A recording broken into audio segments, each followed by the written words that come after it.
How's it going, everybody? Welcome to Habs Tonight, joined by Annik and our boy, the Dutch Gretzky himself, Dale Weise. What's going on, you guys? Man, feeling good, buddy. Going good. Well, subject of the day, as we all know, really some good news. I think this is such a huge relief at this point to finally know what's happening with Jonathan Drouin. And I guess that's what I'll just throw to you guys first is how much of a relief is this to know what was actually happening with Joe? Yeah, I think it was great. I'll touch on it first. I don't think anybody ever thought it was kind of like a drugs or alcohol thing. But when someone steps away, we haven't seen it a lot where guys step away from mental health. It's always been kind of a drug or alcohol thing. So I think it was kind of like hanging in the balance a little bit. But I know they kind of came out at the end of the year and there was a lot of rumors about, well, it's mental health. So I'm just really glad that he came out. He just looks refreshed to me. He looks happy, kind of at peace. I'm so glad that he came out and said that. I know we touched on it a little bit before we started recording. This just doesn't happen very often. It's something very, very new age, and I hope guys take this as a positive and they see that you can come out.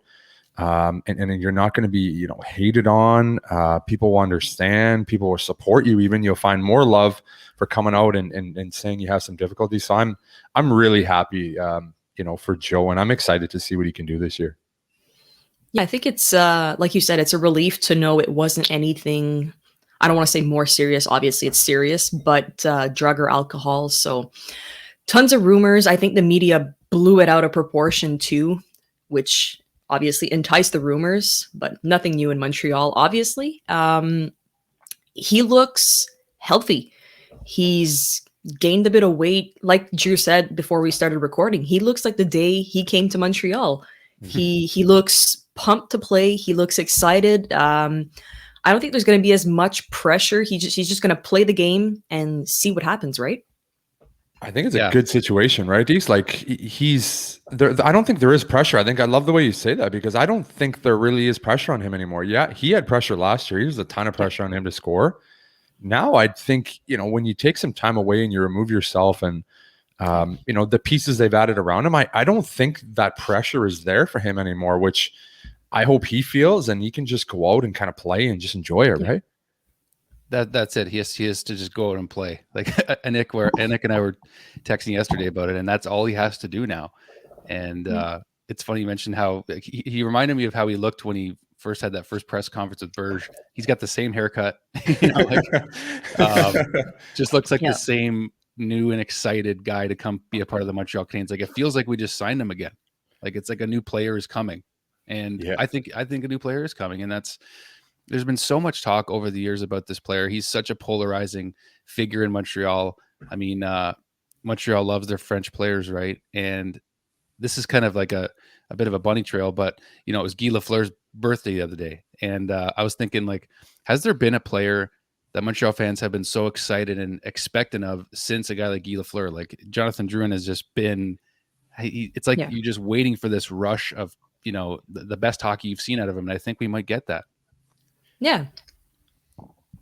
Yeah, I think so. Like, and this is something I wanted to touch on, just personally playing with him and knowing him very well. And I really enjoyed hanging out with him. And he is an absolute like hockey fan. Like he watches a ton of hockey. He's one of the guys that watches a ton of hockey. Like every night. There was times where like, we'd get in late to a city and you hang out with some other guys in rooms and stuff. And he's got like NHL on the fly on all the time. It's like, I'm sorry, I don't want to watch hockey, when I'm playing, like I don't want to watch hockey. Like I want to watch something else. And he's a guy, like he's got hockey on all the time. He's a huge fan. With the pressure playing in Montreal, like you can see why everything built up for him. And it just got to that point when you're like, you can't turn your mind off. And you hear him talk about like not sleeping. It's hard enough to sleep in an NHL schedule. It's like, okay, you play after a game, you fall asleep at 2 a.m. Then you're practicing the next morning. Your body's going like this. You play the next day and you sleep at 2 a.m. Then you try to go to bed. Like you just normal people like playing in the league that don't have any issues, anything going on. You can't sleep anyway. So it just snowballs. And man, I'm excited to see what he can bring. He's fresh. Like he said, he looks like he's a little thicker. He looks exactly like when he first signed here. And I hope it's really just kind of a reset button and he can come in and like he said, there's a lot of good players for him to play with here. So he's going to have some really good centers. He's going to have some good wingers and the power play is going to be deadly, I think. Yeah, he was, just to touch a bit on yesterday's interview, Chantal Machabée asked him, you're a know-it-all about hockey, and you just saw him kind of light up and started smiling right away of, like you said, he's watching 5 to 6 games a day if he needs to. He knows everything about everybody, and he's got a passion for hockey. So it's exciting to see him talk like that again and being excited about hockey. And he was also saying he kept in touch with everybody throughout the season, which is obvious. We knew about that. The guys were saying, and Duchamp was saying that they were texting here and there, but he was also saying he was still watching the team. So yes, he took a step back from hockey, but it's not like he completely shut everything out. He was still watching the boys play. He could still feel the buzz around the city, and he knows that he's got support regardless of everybody who shits on him constantly. So it was great to see him smile and being excited about hockey. I think this is the main point of that interview, is that he looks ready to go. Yeah, he said he didn't lose his passion, and that's what's cool. Is that must have been so hard, and he said it was to watch the guys go through that Stanley Cup run. I mean, that must have, like, he actually had an inkling that he wanted to come back, and against his former team too. I mean, like against the Lightning of all teams, you know what I mean? Like, what better of a time would it have been for like a grandiose return for Jonathan Drouin? And we kind of wondered if that might happen, but he sacrificed, and like Dale, you've talked about this even with what you're doing in Sweden. Like, it's like short-term sacrifice for long-term gain, and that seems to me like what he decided to do here. Yeah, I mean, I couldn't imagine what that would be like as a player to sit there and watch your team playing the Stanley Cup final. I couldn't imagine how hard that would be, especially when you're a guy like him that could come in and be an impact and really help your team. Like that's got to be so hard. And I think pretty selfless to sit there and say, maybe he's thinking, look, I haven't played in 2 months. I can't come in and try to help the team out. Like, I'm only hurting us. So I need to continue to step away, take the proper time, to make sure he's healthy and he can give his best. And I think, if he would have rushed back and played in the playoffs and played a couple games, I don't know if his mental health, could have had that chance where he could completely be at a position where he looks like he was yesterday, where he's excited, he's happy to be there, and he wants to be there. I know a couple times, you could just see, maybe 2018, 2019, when I was there, like he wasn't enjoying himself. He wasn't enjoying himself as a guy that truly loves hockey. He's kind of he is a hockey fan, and he's always watching guys and how he can get better. And, he loves talking about hockey, and you could see it on him. And I'm really, really happy to see that he's doing better. I guess what we're hoping too is that more guys throughout the league are going to follow in his footsteps and hopefully admit that it's a moral injury. It's not physical. So it's not something that you can just do rehab for 4 to 6 weeks and say, hey, I'm cured, I'm better, I can play. It's something that you do need to take a step back, get support from your peers, which he constantly had throughout the whole playoffs. So you got to give a round of applause to the team for the support that they gave him. He mentioned tons of times that he was in touch with Dominique Duchamp and constantly being reassured that, hey, you're still part of this team. We are constantly behind you. So I'm really proud of the guys for keeping in touch with him. And I really hope that more guys will follow in his footsteps. Yeah, how big is this for the league? I mean, anxiety is an issue. It seems like it's become more of an issue, like, anxiety, depression, those kind of things, and it's just not talked about.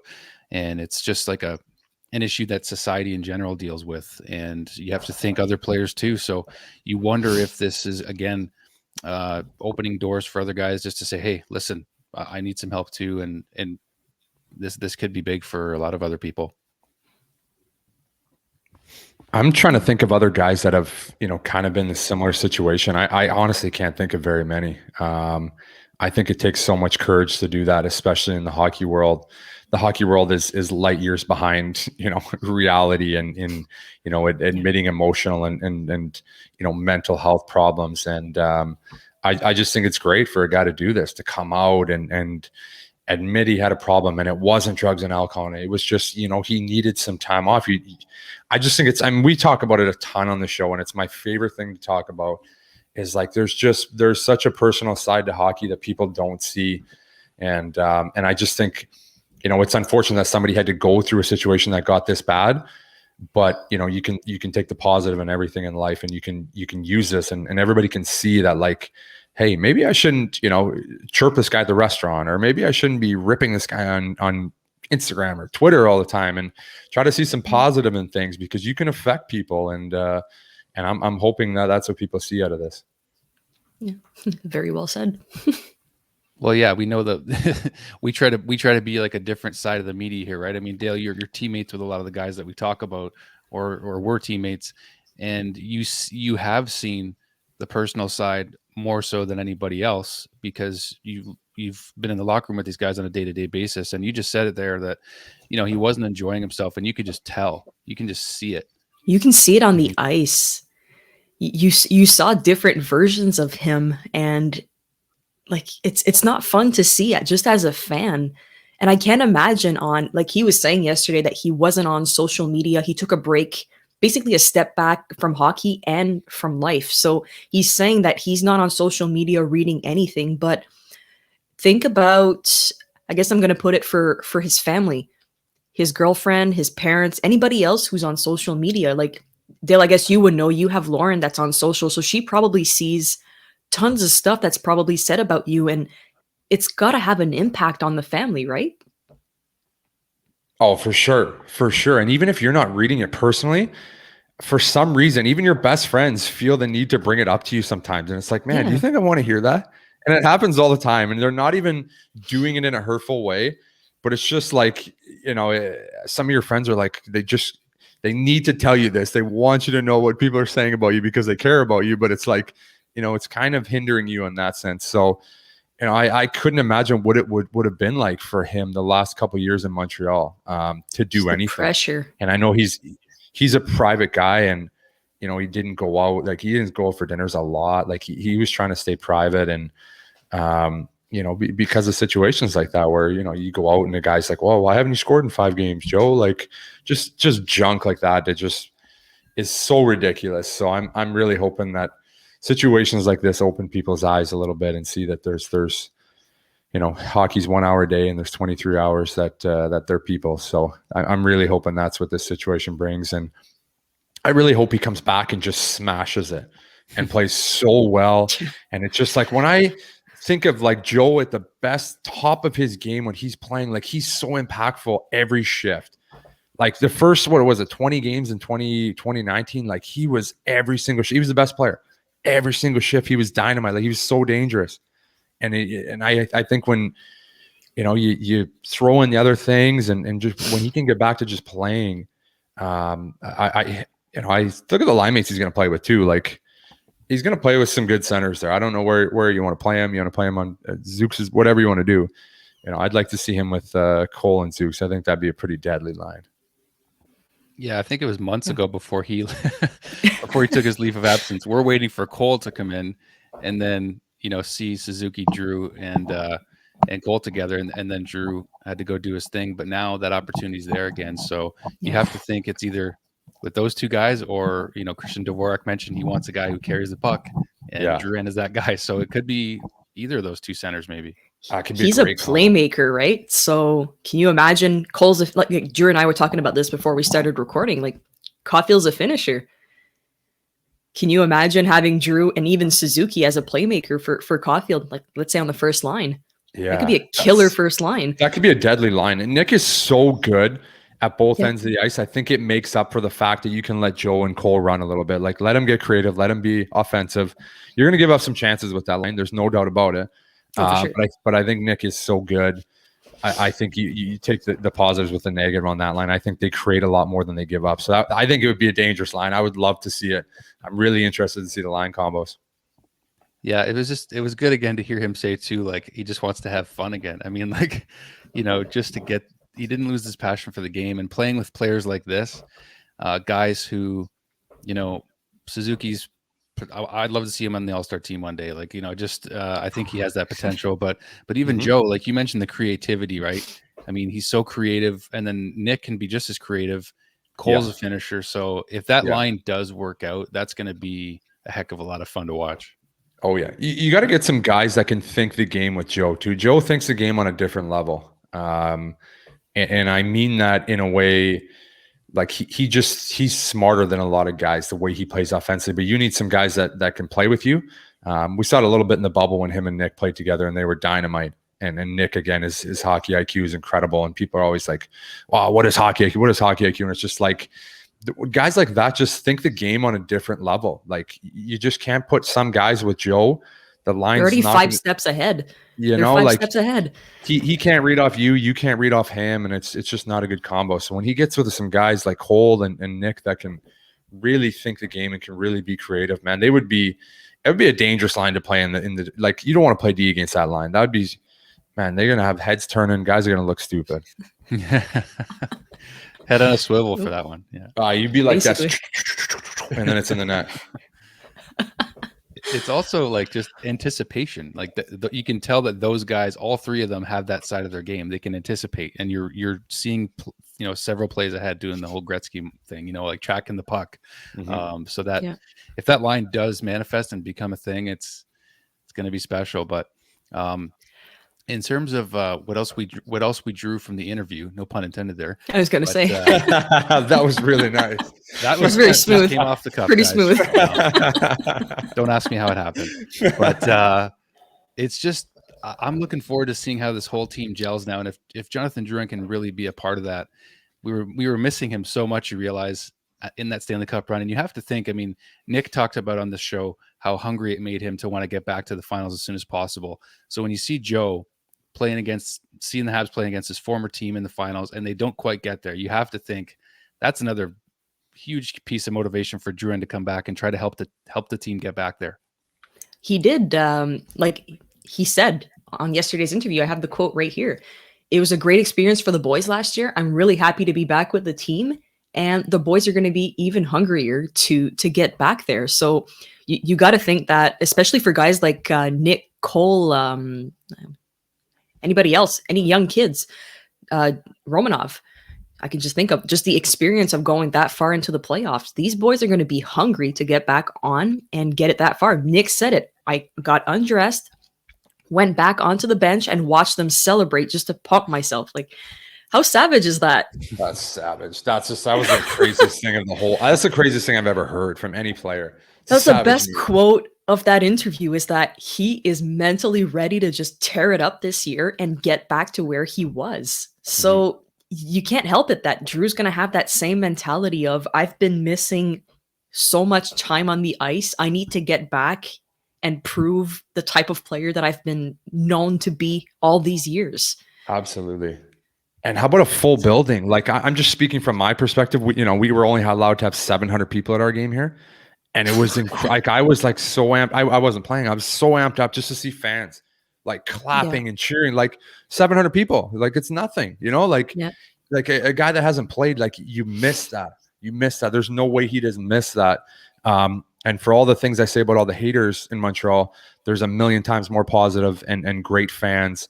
And the Bell Center is the greatest rink in the league. So I just know guys like him are going to be so excited to get back on home ice, and the fans are going to go crazy when he gets back on home ice. There's no doubt about it. Like I said, there's a million times more positive than negative fans, and they're going to give him a warm welcome when he gets back. And Maybe he snipes first shift, little breakaway, little backhand, 5-hole move or something. Crowd would go nuts. Hot take. Hot take. Here we go. Habs Tonight delivers some real hot takes that actually happen sometimes. So hey, don't be surprised. I've seen crazier things. Don't be surprised. It kind of brings me back to, I don't remember when I think it was like 2 years ago when he was first star of the game, came back onto the ice, and all the fans that stayed started chanting his name, and you can just see the relief of, okay, it's fine. They still like me type of relief. So can you imagine, like, we're not going to have a full barn this year. It's going to be 750 fans, I think, for at least a good part of the year, but it's going to feel like 75,000 fans, you know? So I'm really excited for him to have the welcome back on that first home game where they introduce him on the ice. I'm really excited to see that, and really excited for him to have that heartfelt moment of, I'm back. Yeah, like you mentioned a minute ago there. Really warm. I know which game you're talking about, and he was just kind of like, he was applauding the fans back, like he was clapping for them. And you just saw in that moment, it was like, all right, this is what Jonathan Drouin and the Habs fans' relationship was meant to be like. Just endearing himself to the fans. There's something special about French players. We can't take that away. No, and there's nothing better. There's nothing better, man. When it's a French guy that has an unbelievable game at home and they do the interview after the game, the fans go nuts. There's nothing better. You can't. It's what it's all about. You can. It's everything. It's everything to them. So I'm pumped, man. I'm pumped for him. It was special to well, you mentioned the fans there and his introduction. I think the first home game when they're lighting the torch at center ice, like when he walks out, it's gonna be loud in there. And like I was already getting the feels as you guys were talking about, as he walks out of the tunnel. Yeah, they're gonna go crazy. They're gonna go crazy. Yeah. That's that'll feel so good for him, and that's gonna project him to a really, really good start. I feel it. It's what he needs. I wanted to touch also on Dominique Ducharme. He had a lot of great things to say about him. Obviously, his coach in the juniors, so he's got the connection with him, obviously. But he talked about the possibility of maybe playing center. He's played every single position available, like he said. But do you guys see him maybe touching at center? I mean, I know you guys talked about it before. Go ahead, Dale. Yeah, I was waiting for you to. I don't know. I don't know really. Like, I want to see him play with either Nick or Christian. I just think that probably suits his game better. Yeah, but I don't know. We haven't seen enough of him at center to really. I don't know how it would be, to be honest with you. I think he's a guy that wants the puck and he wants to play with speed. So at center, you're moving more, so it's a little easier for you. A lot more stops and starts on the wall, but then that way he kind of can focus on offense a little more too. When you're on the wall, you don't have to worry about playing down low or defensive responsibilities. Winger's pretty easy. There's not a lot that goes on. Like, it's pretty easy defense. So you stand there, do your job, and then you can play on offense. So I think it opens him to play on offense. But when you look at the breakdown of the team, I think, if you were to say the team starts today, I think you probably say, maybe Jake Evans starts as a third center or whoever that third center is. But, you get injuries, some things happen. Maybe he finds some chemistry with someone else. I wouldn't mind trying it. I wouldn't mind trying it at all. I think that top nine has a lot of good options this year. And I think you can kind of move some guys around and see what works. Yeah. With Joe saying he just wants to have fun again. I mean, you have to wonder if maybe in training camp, he just looks at Dom and like, okay, like, I know there's eyeballs everywhere watching me, and if he takes a shift at center, everyone in the media is going to be like, he's playing at center. Yeah. Oh yeah. But, he's going to have to try it in a practice. Like, okay, let me just see what it's like. Let me just try some center, and then hopefully it doesn't get blown out of proportion, but it probably will. Just to see how he enjoys it. See if he thrives at center. Similar situation when it happened with Domi. Like, eventually they realized maybe Max is a center. He thrived at that position. So I think it's up to them. But I mean, if Evans and Ryan Poehling come in and fit in the 3-4 hole, maybe you don't need to worry about it. He can just play on the wing. Yeah, I was kind of concerned too of he's coming back with no pressure, but like you said, the media is going to blow it out of proportion. So if you do put him at center, does he get that extra pressure on him of shit, I need to perform even more because we're in a center debacle for the last couple years. Like, I don't know. I'm kind of like jittery concerned of just put him on the wing. He knows what he's doing on the wing. See how it goes. And then if ever, like you said, there's an injury, you try him out, but you kind of don't want to break his, I don't want to say break his confidence, but break what he has going on by shifting him, if that makes sense. I think I agree. I agree with you completely. And I think he needs to play those minutes. He needs to play big minutes. Yeah. He needs to be on the top 2 lines. He doesn't need to be as, trying to roll 3 lines and the third line's playing. Like, he needs to play big minutes and let him run. And Dekes, I love your comparison to Max, where, there was games where he was on the wing and played well, but didn't really flourish and play his best hockey there until he went in the middle. And they're very similar players. We're very creative. They're more offensive than defensive. And they both want to play with speed and they want the puck. And it's tough on the wing sometimes. You're stopping and starting a lot, where center, you're coming from underneath, you got the puck, you got speed, you're entering the zone. Like, it suits both players. I think that comparison is really good. So I would love to see it. Obviously you never want to see guys get injured or something, but if there's an injury or something that happens, I think the fact that he's willing, and he said he's willing, he's not going to lie about it. It's not one of those guys. He would tell you straight up. He'd be like, no, I don't want to play center. He's not hiding it in the media. So the fact that he wants to, I think is a nice option to have in your back pocket. Yeah, it's a great backup plan for sure. Oh yeah. Yeah, if it works, fantastic. That's a huge bonus. And I think he's in the right mindset again now, where if he wants to try it, let him. And if it doesn't work out, then he goes back to the wing. It's that simple in my mind. And you know what? I think based on this interview that we saw with him, when the adversity comes, I mean, it's not just Jonathan Drouin, it's going to happen to every player. When the adversity comes, I think he's just going to handle it better now. And then that's what he said. He's going to handle his anxiety better if it tries to creep up on him. And I think he'll handle the hockey side better for that reason too.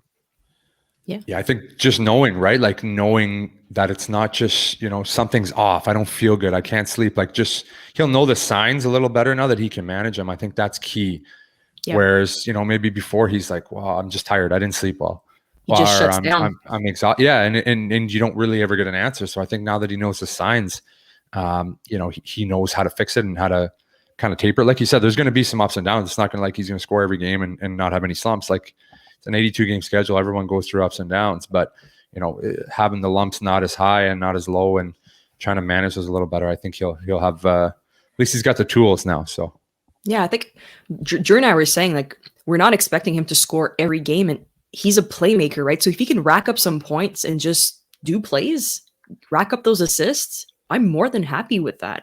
We're just looking for a little bit more consistency. And I think that's what he's going to deliver this year is, like you said, he's got the tools to, he said it flat out here, I've got the tools to understand the issues and how to manage them.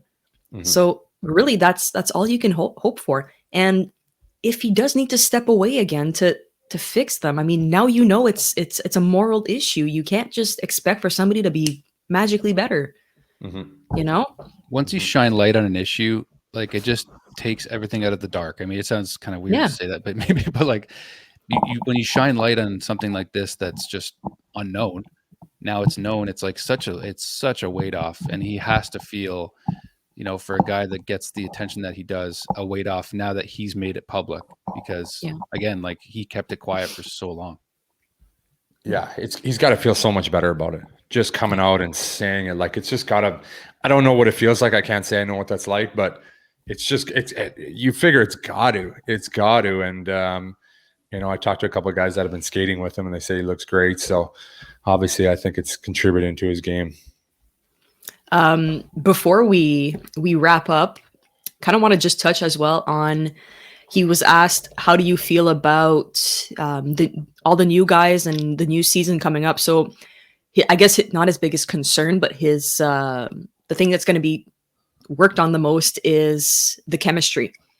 So he was saying that the team might need a few games to adjust to the new faces, new plays and stuff, but it's still the same system under Dom. So I think that's going to be key here. It's just a few games, get the chemistry going, and hopefully maybe a few exercises of get to know each other type of thing. I don't know how you guys set up for a new season. Usually, if you want to talk about that with new guys showing up on the team, how the team works around that. Yeah, I think with training camp, it gives you a good opportunity to kind of hang out with some guys. I think guys hang out probably more in training camp than they do during the season. The weather's still a little bit warm. Guys can still go golfing. You try to incorporate those kind of team building activities, go for dinner with, your line or your defense, whatever it is. I feel like guys do that a lot more in training camp, especially trying to get to know the new guys. And then an interesting thing, when you talk about the same system, Montreal and the way Dom wants to play, obviously was the same way Claude played. There's some different things that a lot of other teams don't do. Just kind of structurally, little changes. So it does take a little bit getting used to. I know when I came back there, it was completely different than I've ever played in my whole life. Just different little coming into the D zone normally where you're like a post-up guy, and I'm speaking from a forward position. You're just kind of a post-up guy where Montreal wants you to stay inside and swing and pretty much be going up ice, but looking back it was a really weird thing because it's against everything you've ever been taught your whole life, but it's very, very effective when you get to do it. So there's little structural things that they do that might be a little different for guys. But like you said, there's a lot of the same guys coming back, and there's not too many new guys, but I think the new guys are going to fit in great. Hoffman obviously being a big offensive player. I think he's really going to like their system. It's a lot of skating. And again, as a winger, you don't have to stop and start as much in this situation. You're coming back, boom, get your toes going and get going up ice. So, he's a guy that I think is going to thrive in their situation. Power play too. This is the first, I don't know if it's the first full training camp, but actually it is. Yeah. So this would be the first full training camp under Dom Ducharme's system. So they have more time to really work everybody into the system right from the get-go, because we had Claude Julien, I just remembered, at the beginning of last season. So this is Dom's turn to... Seems so weird, doesn't it? It seems like that was 3 years ago. It seems so long for some reason. It's crazy. A year ago, not even a year ago. Jeez. Crazy. Yeah. What a weird year. Yeah. It's been... But I think it's gonna be more easier for the boys to... it's not going to be as condensed of a schedule. So Dom's going to have more time to practice and just to get something going. Cause it was 4 games every week. Yeah. There's no way you can take the time and fully prepare something, especially when you're just being thrown in as coach. Let's not forget, he was thrown in the middle of a condensed season. Yeah. There was no practicing too. And it's tough. Insane. If you make some changes, it's really hard. You can show structurally on the board what you want to do, but there's so many reads that happen in hockey on the ice. It's really, unless you're practicing and doing it, it honestly is really hard to okay, I can sit here and draw it up on the wall and be like, okay, we need to do this today, boys. And it's great. And it looks awesome. But if you don't practice it and you don't do it, it's really, really tough to actually get it structurally and implement it in your game. So I'm excited to see what he can do with the team. Full practices, all training camp, full preseason. I think it's going to do wonders for the boys. In terms of Jonathan Drouin again, too, just, this is the best situation that he has entered into as a Montreal Canadian. When he came in 2017, the team, fell off the rails pretty quickly after losing guys like Markov, Radulov. There was just a whole lot of stuff going on at that time. Now he comes in with the coach that he wants. He's got new line mates. He's got a new mental reset. He's just, this is the best possible situation for Jonathan Drouin coming in. So as a Habs fan, you got to be excited. And that's where I'm thinking right now. 100%. I think you got to be excited, right? I'm excited as a fan. There's just so many possibilities this year. There's not a lot of crazy training camp battles. There's not a lot of crazy, okay, this young guy might push for a spot. There's not many of those. Which I think is good. Obviously, that means you got a really good team. You're not trying to plug the holes with rookies. So I'm excited to see some line combos. I'm excited to see you guys get back. It was such an exciting run as a fan to just get the season back up. Everybody's got to be excited. And that first game back with fans is going to be absolutely insane. It's going to be a blast. Well, everybody, thanks to you guys for jumping on. We're all looking forward. It's days away now from training camp, hours away, I would say even. So to everybody out there that's watching, thank you so much for tuning in. Follow us on all social media platforms. Subscribe to the Habs Tonight YouTube channel here. Lots of great stuff coming, as always. And the season's just about to kick up, so we're going to get into high gear here very shortly. So thank you guys for jumping on, and look forward to an exciting season. I got to say, I'm getting more pumped by the minute here. So. Definitely. And also get your Habs Tonight merch. Yes, that's right. HabsTonight.net. We're gonna have some preseason stuff coming on, so stay tuned for more stuff. Beautiful, awesome, guys. All right, guys. Thanks again for watching, and we'll see you again very, very soon. Cheers, guys. Thanks.